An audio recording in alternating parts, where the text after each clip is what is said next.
Hello, my name is Bernardo. Welcome to YourGreatLifeTV.com. Today's episode is part of Your Great Life Health, and the title for today is Are You Training Your Genes to Kill You? I had the fortune of watching this amazing short presentation by a doctor called Gundry, who is an eminence in the area of heart surgery. He's one of those doctors where when someone is not able to get operated by some other pretty amazing doctors, they go to him because he's pretty good at operating those inoperable cases. So long story short, he once got a patient who had not been able to be operated by anyone, and not even by himself, because he saw the angiogram, and the angiogram told him that there's no way he can do a bypass, he couldn't put a stent. The arteries to his heart were completely blocked. But this guy had gone on a diet and had started eating supplements and said, hey, can you please do another angiogram?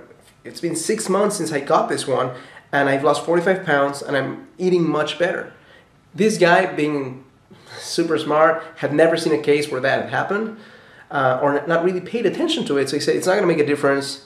You're just buying expensive urine through your supplements, and it's great that you lost weight, but it's not going to cause a difference in your heart.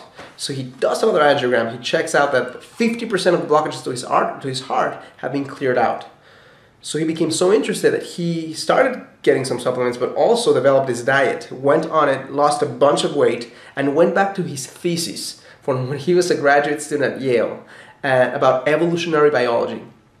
And he and other doctors are developing something called epigenoma, which is the study of how genes affect and communicate themselves to your body.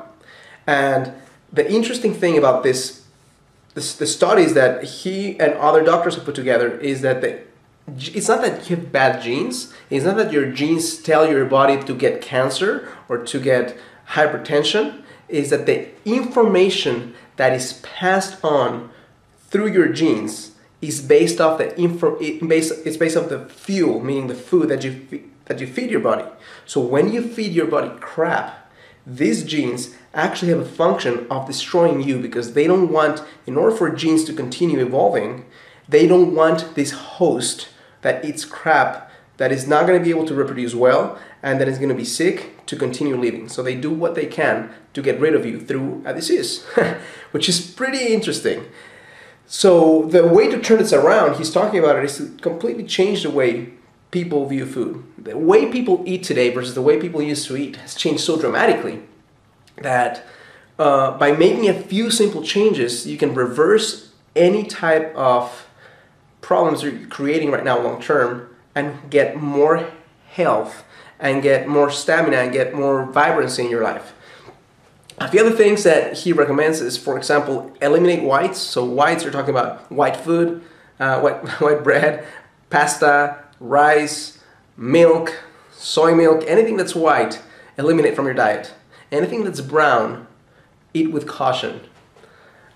He says if it's brown, slow down. So if you have brown rice, if you have bread, eat some of that, but eat it in moderation.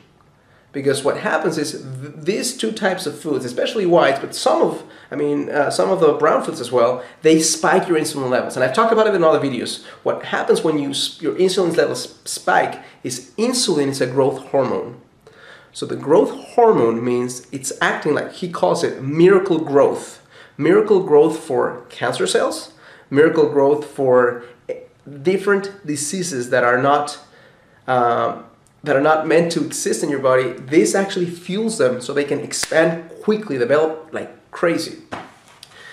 So by making a few simple changes, you can reverse the situation. He also talks about phytochemicals. Phytochemicals are things you only get by plants. He gives the analogy of gorilla is an animal that shares 97% of their genes with us, and all they eat about 16 pounds of leaves in one day. So 16 pounds of leaf in one day, and they are 97% pure muscle, only 3% body fat. Even though gorillas seem pretty big, that's all muscle. And they build their muscle from leaves. So that bullshit theory that you have to eat lots of protein to build muscles, it's completely crap. One more thing he shares, and I want you to watch the video if you get a chance, but if you don't, simply take this into account. You can start by eating more salads and by eliminating some of these foods, and really get a sense of vibrancy in your life back. But most importantly, you can start training your genes who may be starting to destroy you to change and tell your system that you are an okay guy or an okay gal to keep around for some time. Thank you so much for allowing me to share this with you. I challenge you to live a full and conscious life. And today I challenge you to really watch what you're eating and make a few simple basic changes that can enhance your longevity and your time on this earth. Thank you.